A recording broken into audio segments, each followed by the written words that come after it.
কৰিছে। আমি আজি দেখিবলৈ পাইছোঁ আমাৰ যি নিজৰ কৃষ্টি সংস্কৃতি, আমাৰ যি খাদ্যাভ্যাস, আমাৰ যি সাজ পাৰ, আমাৰ যি পৰম্পৰা, এই সকলোবোৰকে আচলতে বৈদেশীয় মিনাৰ যি আমাৰ বাবে অপৰিচিত সেই সংস্কৃতিৰ আখৰা। আজি আমাৰ পৰম্পৰাগত যিখিনি পিঠা বজাৰত দাম নাই, আমাৰ কৃষকৰ আমি পথাৰত গেলি যায়, আমাৰ কৃষকে আত্মহত্যা কৰে, কিন্তু আমাৰ মুখত তুলি দিয়া হয় বহুজাতিক কোম্পানীৰ চিপছ। এই যি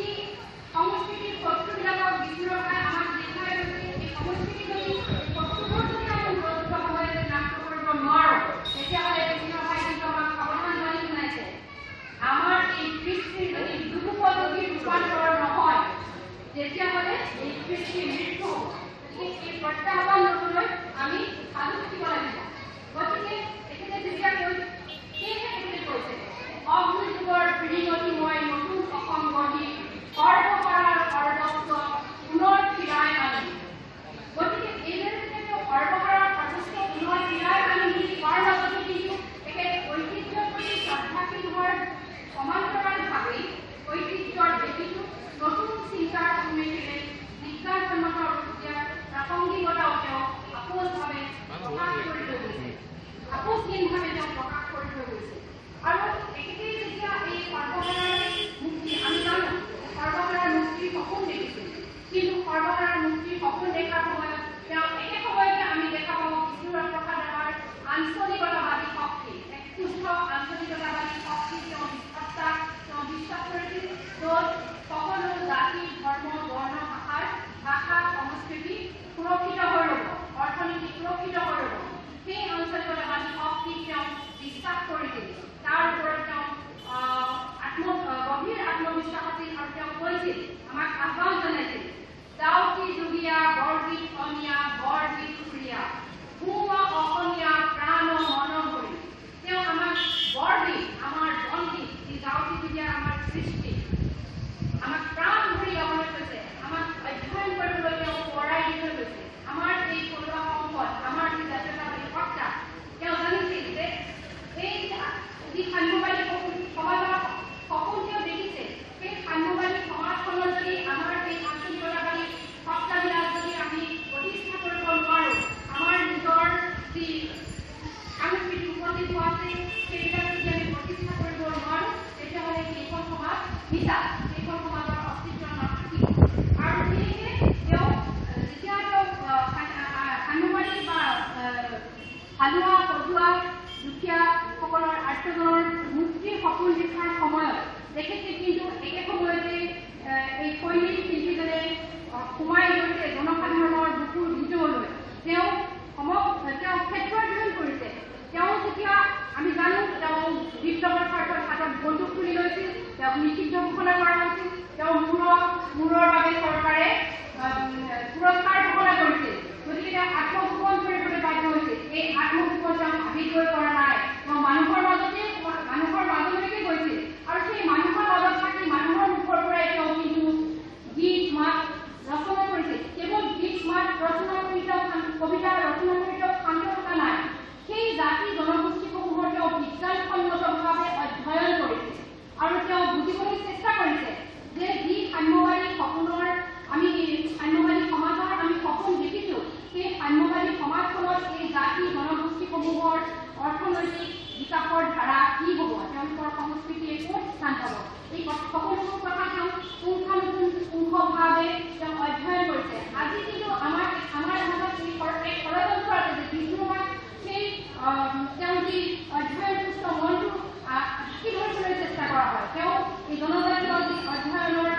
ধাৰাটো আছে, সেই ধাৰা সম্পৰ্কে আমি বৰ বেছি জানিবলৈ নাপাওঁ। তেওঁ গ্ৰীষ্মান সম্পৰ্কে যথেষ্ট পৰিমাণে অধ্যয়ন কৰা হৈছে, গৱেষণা কৰা হৈছে, ভাল কথা। কিন্তু এই যে জনজাতীয় অধ্যয়নৰ যি দিশ আৰু যি অধ্যয়ন নহ'লে আমি সমাজত একো পৰিৱৰ্তনে সাধন কৰিব নোৱাৰিম। আজি তেওঁলোকে আমাৰ অসমৰ জনজাতীয় লোকসকলে আমাৰ প্ৰাণৰ স্পন্দন, তেওঁলোকৰ যদি দুখ দুৰ্দশাৰ কথা আমি অনুভৱ নকৰোঁ, তেওঁলোকৰ যদি সমস্যাবিলাকৰ কথা আমি অনুভৱ নকৰোঁ, তেতিয়াহ'লে আমি সমাজৰ পৰিৱৰ্তন কৰিম কেনেকৈ? এনেকৈ এটা অনৰ্গৰ ভিতৰত আমি বক্তৃতা দি বছৰেকত এবাৰ ৰাস্তা দিব পাৰিলে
নিবন্ধ লিখিছে এটা আদিম সাম্যবাদী সমাজখনৰ কথাও লিখিছে আৰু এই আদিম সমাজবাদী সমাজৰ যি মাতৃতান্ত্ৰিক ব্যৱস্থা তাত আমাৰ শিক্ষকৰ সৈতে তেওঁ ৰিলেট কৰিছে কথাখিনি যে আমাৰ খাচী ৰাভা এই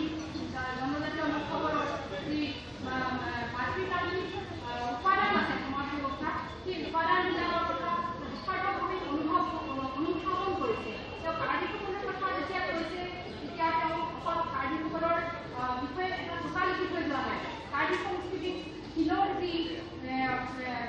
তালিকা আছে সেই কথা তেওঁ উপলব্ধি কৰিছে বড়োসকলৰ কথা কৈছে মিচিংসকলৰ কথা কৈছে অৰুণাচল প্ৰদেশৰ বিভিন্ন জাতি জনগোষ্ঠীৰ কথা কৈছে আৰু এই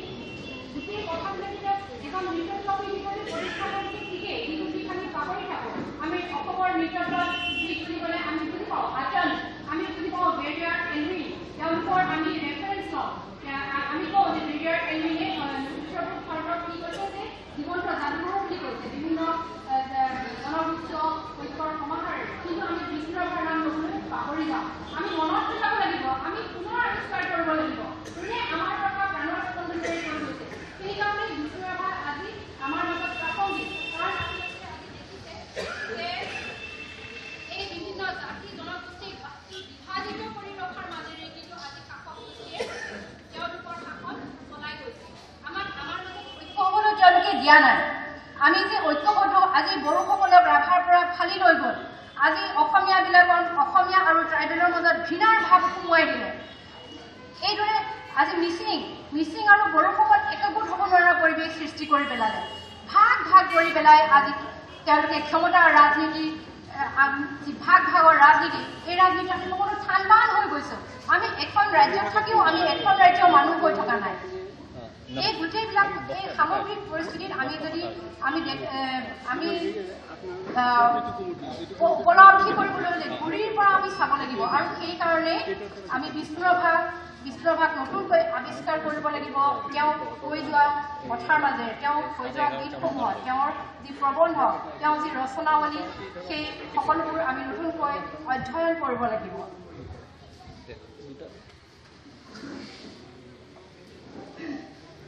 আৰু সেইকাৰণে তেওঁ কৈছে যে আমাৰ এই গোটেইবোৰ কিন্তু আমাৰ কৃষ্টি সংস্কৃতিৰ পৰা আমাৰ এই যি দৈনন্দিন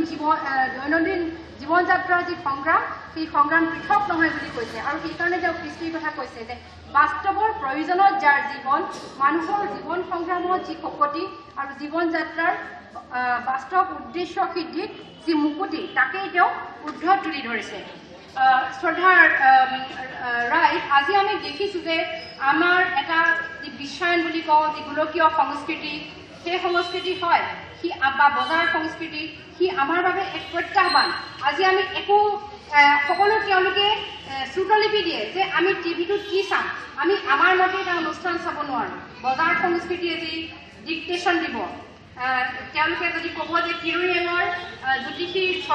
মানে সেই অনুষ্ঠানটোহে চলা উচিত সেইটোহে তেওঁলোকে দেখুৱাব আমি যদি ভাল অনুষ্ঠান এটা টিভিত চাব খোজোঁ আমি চাব নোৱাৰোঁ বজাৰলৈ যদি আমি যাওঁ বিগ বজাৰ আপোনাৰ পেণ্টালুনছে যি বস্তু আমাক দিব সেয়েহে আমি পিন্ধিব পাৰিম আমি নিজৰ পচন্দমতে এবিধ সামগ্ৰী আমি পৰিধান কৰিব নোৱাৰোঁ চাৰিওফালৰ পৰা আমাক চেপি অনা হৈছে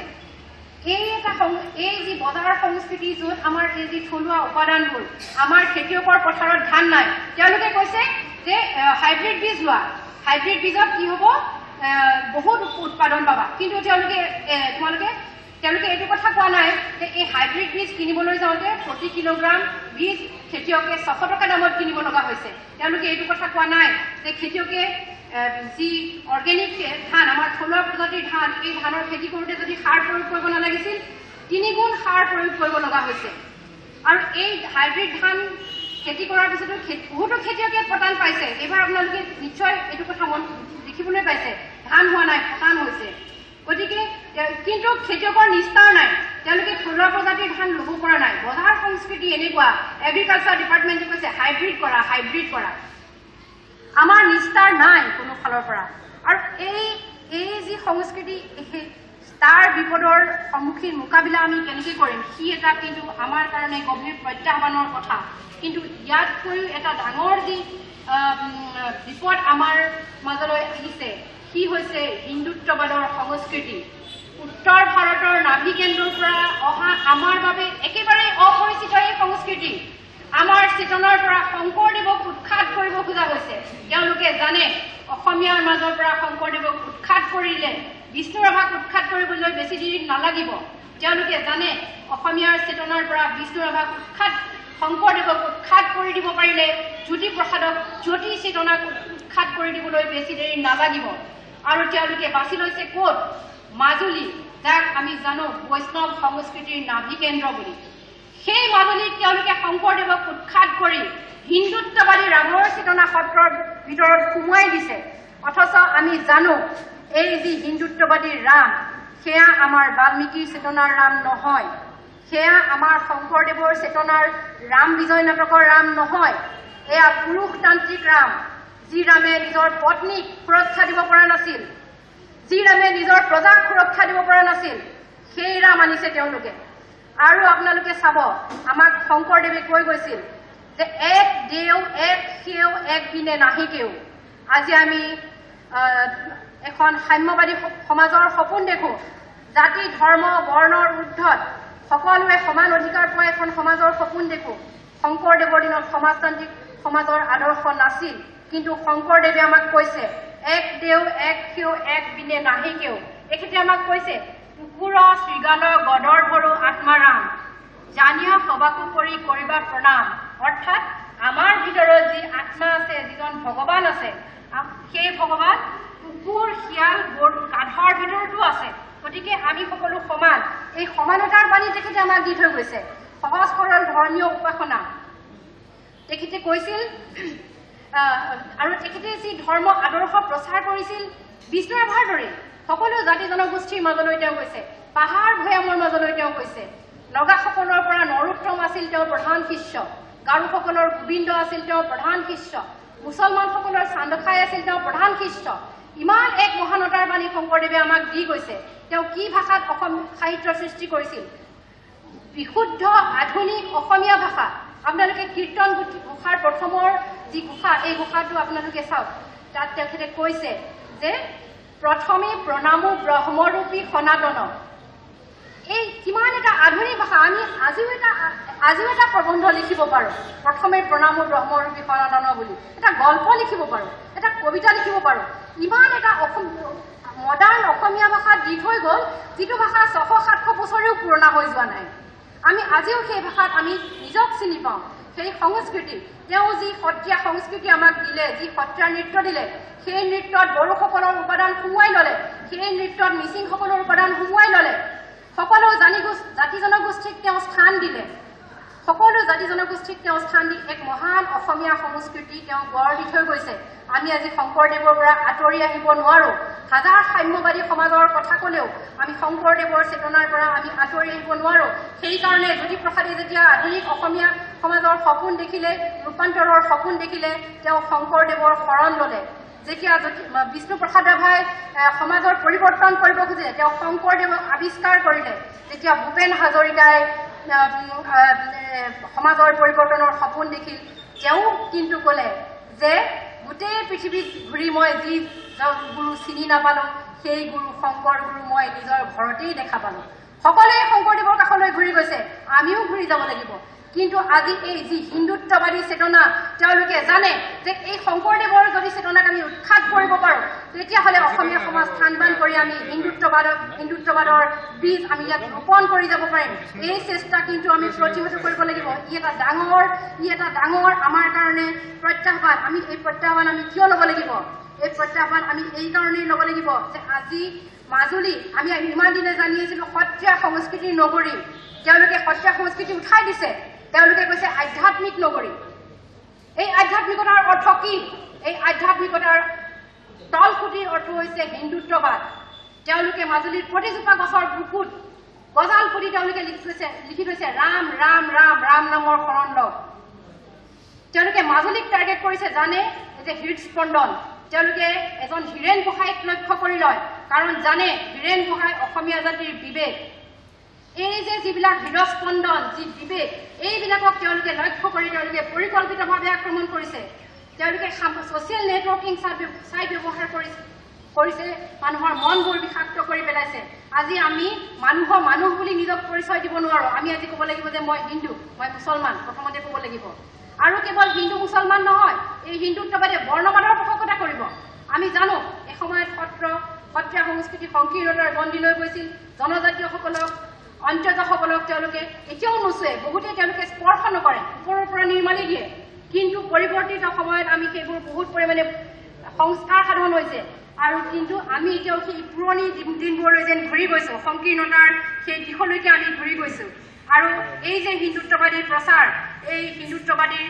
তেওঁলোকৰ যি ধাৰণা, এই ধাৰণা চলাই নিয়াৰ মূল উদ্দেশ্যটো কি? যাতে আমি এই কথা নাপাতো যে আমি আমাৰ খেতিয়কে হাইব্ৰিড ধানৰ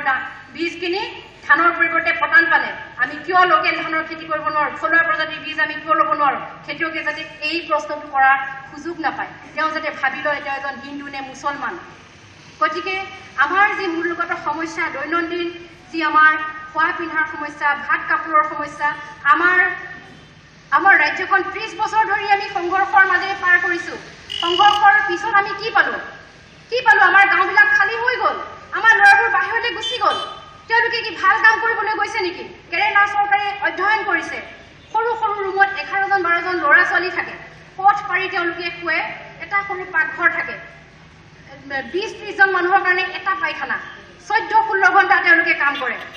এনেকে কাম কৰি 7-8 হাজাৰ টকা উপাৰ্জন কৰে, 2000 মান টকাৰে চলে, 5000 টকা ঘৰলৈ পঠিয়ায়। আমাৰ ল'ৰা, আমাৰ খেতিয়কৰ ল'ৰা ইমান কষ্ট কৰি তেওঁলোকে আমালৈ টকা পঠিয়াইছে, সেই টকাৰে আমি ঘৰ বনাইছো, সেই টকাৰে আমি অৰ্থনীতি কৰিছো। এই যি দীঘলীয়া সংঘৰ্ষৰ পিছত এইখন অসম আমি পাইছো। আৰু ইয়াৰ পাছত তেওঁলোকে কৈছে যে তোমালোকে খেতি বাতিৰ কথা চিন্তা কৰিব নালাগে, অৰ্থনৈতিক স্বনিৰ্ভৰশীলতাৰ কথা চিন্তা কৰিব নালাগে, হিন্দু হৈ থাকা, মুছলমান হৈ থাকা। আজি মুছলমান প্ৰধান অঞ্চলত তেওঁলোকে কি কৰিছে? মাদ্ৰাছা বিয়পাই দিছে। একেই হিন্দু সাম্প্ৰদায়িকতাবাদ, মুছলমান সাম্প্ৰদায়িকতাবাদ, ককাই ভাই, কোনো পৃথক নহয়। তেওঁলোকে ওপৰত কিন্তু ককাই ভাই, বিভেদৰ বীজটো আমাৰ মাজত সিঁচি দিছে। গতিকে এই গোটেই সময়ত আমি এই জাতীয় জীৱনত অসমীয়াৰ যে জাতীয় সত্তা, এই জাতীয় সত্তাক কিন্তু আমি আজি চিনি পাব লাগিব। কাৰণ আমি জানো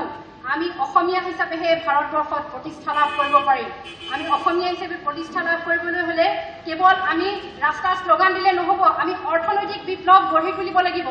আৰু তাৰ বাবে আমি সংকীৰ্ণতাৰ ওপৰলৈ যাব লাগিব। তেওঁলোকে বাৰে প্ৰতি আমাক সংকীৰ্ণতাৰ ভিতৰলৈ ঠেলি দিব খোজে। কিয় তেওঁলোকে ঠেলি দিব খোজে? তেওঁলোকে জানে যে এই প্ৰান্তীয় অঞ্চলবোৰ অনগ্ৰসৰ হৈ থাক, আমাৰ ওচৰত নিৰ্ভৰশীল হৈ যাওক। আমি তেওঁলোকক এই ধাৰণা বদলাই দিম, যে দিল্লীৰ পৰা তোমালোকে আমাক নাচাবা, আমি নিজৰ অৱস্থা সেই পৰ্যায়লৈ লৈ যাম যে আমাৰ প্ৰতি তোমালোকে চকু মেলি চাব লাগিব। আমি দিল্লীৰ কৰোণাৰ ওপৰত নিৰ্ভৰশীল হৈ নাথাকো, তোমালোকে আমাৰ ওপৰত নিৰ্ভৰশীল হ'বলৈ এদিন বাধ্য হ'বা। আপোনালোকে জানে চাউথ, দক্ষিণ ভাৰতীয় যিবিলাক ৰাজ্য বহুত অৰ্থনৈতিকভাৱে তেওঁলোক আগুৱাই গৈছে। গতিকে তেওঁলোকে আজি দিল্লীৰ ওপৰত নিৰ্ভৰশীল নহয়, হয় তেওঁলোক ভাৰতবৰ্ষত আছে। গতিকে বহু পৰিমাণে এই হিন্দুত্ববাদী যি শক্তি, তেওঁলোকে কিন্তু দক্ষিণ ভাৰতৰ ৰাজ্যসমূহত খোপনি ল'ব পৰা নাই। তেওঁলোকে কিন্তু এই আমাৰ অনগ্ৰসৰতাৰ সুযোগত আমাৰ ভিতৰলৈ তেওঁলোক আহিছে। আৰু এই গোটেই কথাখিনিৰ পৰিপ্ৰেক্ষিতত আমি চাব লাগিব আমি নিজে কিমান সংকীৰ্ণতাত ডুব গৈ আছো। সেই কথাখিনিও কিন্তু আমি আত্মবিশ্লেষণ কৰিব লাগিব। আমি নিজকে সংকীৰ্ণতাৰ পৰা উঠাই আনিব লাগিব। আজি আমি নিজেও বহু পৰিমাণে সংকীৰ্ণতাৰ ভিতৰত থাকো। আমি আজি ভাবি লওঁ যে ৰাভাসকলৰ দাবীটো ৰাভাসকলেহে মাতিব লাগে, বড়োসকলৰ দাবীত বড়োসকলেহে মাত মাতিব লাগে, মিচিংসকলৰ দাবী মিচিংসকলেহে মাত মাতিব লাগে। আমি মাত নামাতো, নিজে নিৰাপদ দূৰত্বত ৰৈ যাওঁ।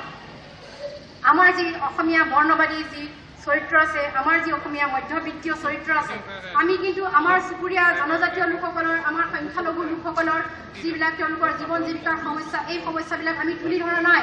আমি একদম নিৰাপদ দূৰত্বৰ অৱস্থান লৈ এনেকৈ হলৰ ভিতৰত মিটিং কৰি আমি কিন্তু নিজৰ দায়িত্বটো পালন কৰি আছো দীৰ্ঘদিন ধৰি। কিন্তু এই পৰিসীমা ভাঙি আমি ওলাই যাব লাগিব মানুহৰ মাজলৈ। আৰু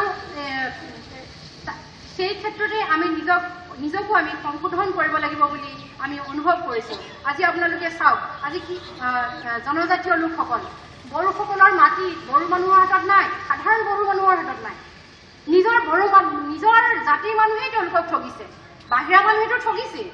নিজৰ বড়ো জাতিৰ মানুহেই ঠগিছে দুখীয়া মানুহৰ বড়ো মানুহৰ হাতত মাটি নাই ৰাভা মানুহৰ হাতত মাটি নাই আজি মিচিংসকল তেওঁলোকে নৈ পাৰত বাস কৰিবলৈ ভাল পায় তেওঁলোকৰ সংস্কৃতিটো নদীৰ লগত ৰিলেটেড নৈপৰীয়া মিচিং বুলি আমি কওঁ তেওঁলোকৰ যি ধৰ্ম সংস্কৃতি সকলো নদী ভিত্তিক তেওঁলোকে নদীৰ মুখত থাকি ভাল পায় কাৰণে যেতিয়া খহনীয়া হয় প্ৰথমতে মিচিং মানুহৰ মাটি হেৰায় আৰু তেওঁলোকে যেতিয়া কোনোবা এখন ৰিজাৰ্ভ ফৰেষ্টত তেওঁলোকে চৰকাৰেতো মাটি নিদিয়ে যেতিয়া তেওঁলোকে ৰিজাৰ্ভ ফৰেষ্টত বাস কলৈ যাব এইবিলাক আমাৰেই মানুহ তেতিয়া সেই দুখীয়া মানুহৰ ঘৰবিলাক তেওঁলোকে হাতী চলাই দিয়ে বুলডোজাৰ চলাই দিয়ে উচ্ছেদ কৰি পেলাই তেওঁলোকে কিয় গুৱাহাটীৰ এই যে পাহাৰত যিবিলাক ৰিজাৰ্ভ ফৰেষ্ট আছে তাৰ মানুহবিলাকক তেওঁলোকে কিয় উৎখাত নকৰে তেওঁলোকৰ ওপৰত কিয় তেওঁলোকে বুলডোজাৰ নচলায় আজি গুৱাহাটীৰ নৱগ্ৰহ পাহাৰ শৰণীয়া পাহাৰত 7 মহলীয়া বিল্ডিং হৈ গৈছে ভূমিস্খলন হয় মানুহ মৰি যায় কিন্তু চৰকাৰে তেওঁলোককে কম্পেনচেশ্যন দিয়ে মানুহ মৰিলে অথচ সেই নৈপৰীয়া মানুহবোৰ আমাৰ জনজাতীয় মানুহবোৰ ডাল দৰিদ্ৰ অৰ্থনীতি ভাঙি গৈছে তেওঁলোকৰ সকলো সম্পদ লৈ অহা হৈছে ৰাষ্ট্ৰই লৈ গৈছে তেওঁলোকৰ সকলো সম্পদ তেওঁলোকৰ দুখত কিন্তু আমাৰ চৰকাৰ দুখী নহয় জাতি মাটি ভেটিৰ তেওঁলোকে শ্লোগান দিছিল কিন্তু সেই দুখীয়া মানুহক তেওঁলোকে লক্ষ্য কৰি লৈছে বিভিন্ন ধৰণে তেওঁলোকে ধৰ্মীয় সংকীৰ্ণতা অৰ্থনৈতিক শোষণ সকলো এফালে তেওঁলোকৰ ওপৰত মানে শোষণৰ হাতোৰা নমাই আনিছে আজি দীপৰ বিল কিমান এটা জৈৱ বৈচিত্ৰ্য গোটেই বহিৰাগত মানে বনিয়াৰ হাতত গুচি গ'ল এইবিলাকৰ ওপৰত তেওঁলোকে কিন্তু উচ্ছেদ নকৰে আপোনালোকে দীপৰ বিলৰ পাৰৰ যিবিলাক ফেক্টৰী আছে যিবিলাক ডাঙৰ ডাঙৰ ইণ্ডাষ্ট্ৰী আছে সেইবিলাক আপোনালোকে কেতিয়াও আপুনি টিভিত দেখা নাপাব যিবিলাক মানুহক তেওঁলোকে উচ্ছেদ কৰে সাধাৰণ তৰজাঘৰৰ ঘৰৰ তলত থকা সাধাৰণ মানুহৰ ঘৰ একো নাই তেওঁলোকৰ বহুত মানুহৰ এনেকুৱা মই পাকঘৰবিলাক ঘূৰি ফুৰিছিলোঁ মোৰ প্ৰথমতে ভাবিছিলোঁ মানুহবিলাকৰ কিবা সংস্কৃতি নাই নেকি যে তেওঁলোকৰ পাকঘৰটো ইমান দুখীয়া যে পাকঘৰত এটা বস্তু নাথাকে এই কথা উপলব্ধি কৰিবলৈ মোৰ বহুত দিন লাগিছিল যে ইমান দুখীয়া হ'লে মানুহৰ পাকঘৰবোৰ এনেকৈ উদং হৈ যায় কেইটামান চাউল নাথাকে দাইল নাথাকে এনেকুৱা উদং পাকঘৰবিলাকৰ মাজত মই ঘূৰি ফুৰিছিলোঁ এতিয়াও ঘূৰি ফুৰোঁ নদীয়ে ভঙা মানুহ সংঘৰ্ষত উপান্ত তেওঁলোকে জাতিৰ মাজত সংঘৰ্ষ লগাই দিয়ে বড়ো আদিবাসীৰ মাজত সংঘৰ্ষ লগায় কাৰ্বি ডিমাছাৰ মাজত সংঘৰ্ষ লগায়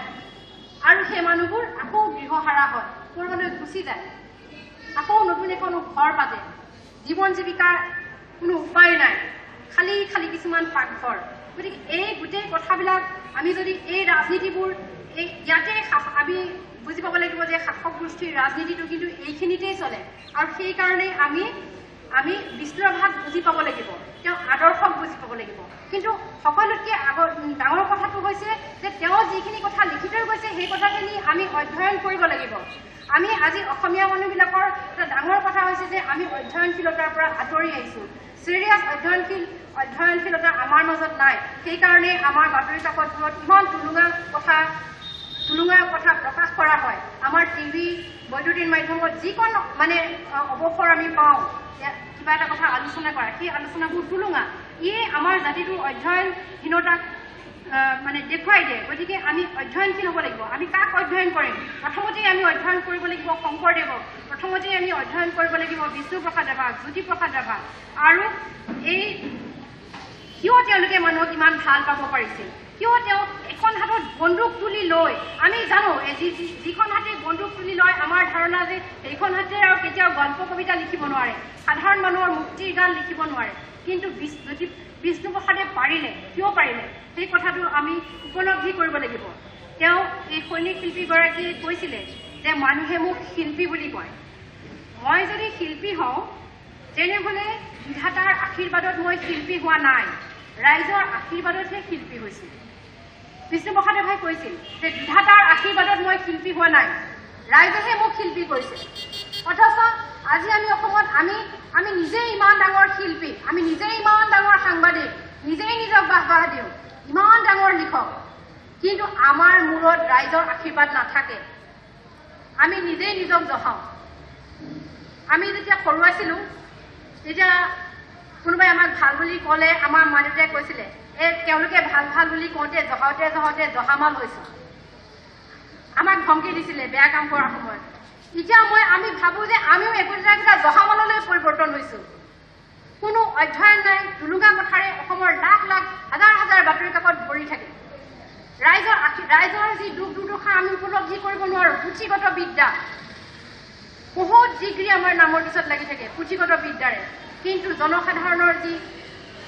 অভাৱ, তেওঁলোকৰ যি প্ৰাণৰ স্পন্দন, তেওঁলোকৰ মাজলৈ আমি নাযাওঁ। তেওঁলোকৰ আমাক ক'বলৈ যাবলৈ হ'লে আমাক এখন দামী গাড়ী লাগিব, এখন মিটিং কৰিবলৈ হ'লে আমাক এটা AC ৰুম লাগিব। এই গোটেই কথাবিলাকৰ আমূল পৰিৱৰ্তন সাধন হ'ব লাগিব। কিন্তু আমি নিজকে যেতিয়া সমাজৰ পৰিৱৰ্তনৰ দূত বুলি কওঁ, তেতিয়াহ'লে আমাৰ শিৰত ৰাইজৰ আশীৰ্বাদ লাগিব। শিক্ষিত অশিক্ষিত আমি সেই ভাষাত কথা ক'ব পাৰিব লাগিব যে মানুহে কোনটো ভাষা বুজি পায়। জনসাধাৰণে বুজি পোৱা ভাষাত আমি কথা ক'ব পাৰিব লাগিব। জনসাধাৰণে বুজি পোৱা ভাষাত আমি লিখিব পাৰিব লাগিব। তেতিয়াহে সমাজৰ পৰিৱৰ্তন হ'ব। আমি নিজকে লিখক বুলি কৈ, আমি নিজকে সাংবাদিক বুলি কৈ, আমি নিজকে গায়ক বুলি কৈ বহুত ডাঙৰ ডাঙৰ কথা কৈ একো লাভ নাই। কাৰণ তৃণমূল পৰ্যায়ত একো হোৱা নাই। সাধাৰণ মানুহৰ পৰা আমি বিচ্ছিন্ন হৈ গৈছোঁ। আমি অৰ্কিড হৈ পৰিছোঁ, কপৌফুল, পৰজীৱী। আমাৰ শিপা কিন্তু মাটিৰ পৰা হেৰাই গৈছে। আমি নিজক আত্মবিশ্লেষণ কৰাৰ প্ৰয়োজন। আমি নিজক সংশোধন কৰাৰ প্ৰয়োজন। আমি কি এক যুৱ প্ৰজন্ম আমি এইখন ৰাজ্যত এৰি থৈ যাম, কি এক মানুহৰ মানে নতুন প্ৰজন্মৰ হাতত আমি এৰি থৈ যাম, এই কথাটো আমি চাব লাগিব। তেওঁলোকৰ বাবে কোনো কৰ্ম সংস্থাপন নাই। তেওঁলোকে যদি এজন খেতিয়ক হ'ব খোজে, সেই পৰিৱেশ নাই। গতিকে এই নতুন কথাখিনি আমি আকৌ নতুনকৈ আমি চালি জাৰি চাব লাগিব। বিষ্ণুপ্ৰসাদ ৰাভাই কৈছিল যে পূজাৰ মাটিৰ প্ৰতিমাত প্ৰাণ নাই, প্ৰাণ প্ৰতিষ্ঠা কৰিব কোনে? আজিও এই অৱস্থাটোৱে আহি পৰিছে। সকলোবোৰে হৈ পৰিছে পূজাৰ প্ৰতিমা, কিন্তু এই প্ৰতিমাত প্ৰাণ নাই। এই প্ৰাণ প্ৰতিষ্ঠা কৰাৰ সময় সমাগত, আৰু তাৰ বাবে আমি সকলোৱে নিজকে কিন্তু সেই পৰিৱৰ্তনৰ দূত হিচাপে গঢ়ি তুলিব পাৰিব লাগিব। ৰাইজৰ আশীৰ্বাদ, যি এই কুটিল ৰাজনীতি বুজি নাপায়, অৰ্থনীতিৰ জটিল মেৰপেচ বুজি নাপায়, সেই মানুহজনৰ আশীৰ্বাদ আমাৰ ওচৰত তুলি ল'ব পাৰিব লাগিব। আৰু সেই দিনটোলৈকে আমি যদি নিজকে প্ৰস্তুত কৰিব পাৰোঁ, তেতিয়াহে আমি এই ৰাভা দিৱসৰ এনে কাৰ্যসূচী মানে আপোনালোকেও পতা যিটো সাৰ্থকতা, বা ময়ো যদি কিবা ক'বলৈ ইয়াতে আহিব পাৰিছোঁ, মোৰ যদি লিখাৰ কিবা শক্তি আছে, তাৰ সাৰ্থকতা হ'ব পাৰিব বুলি মই ভাবোঁ। অন্যথা যিদিনা মই মৰি যাম, সিদিনাই মোৰ লিখনিও মৰি যাব। কিন্তু আমি যাতে নিজক সেই অৱস্থাটোলৈ যাবলৈ নিদিওঁ। আমি যি কাম কৰিম সেই কামে যাতে সমাজখনৰ কিবা এটা ইতিবাচক প্ৰভাৱ পেলাই থৈ যাব পাৰে, তাৰ বাবে মই নিজকে ধৰি আপোনালোক সকলোলৈকে সেই আহ্বান জনাইছোঁ। নিজেও সেই প্ৰত্যাহ্বান গ্ৰহণ কৰিছোঁ, আৰু ইয়াকে কৈ মই বক্তব্য সামৰণি মাৰিছোঁ। ধন্যবাদ।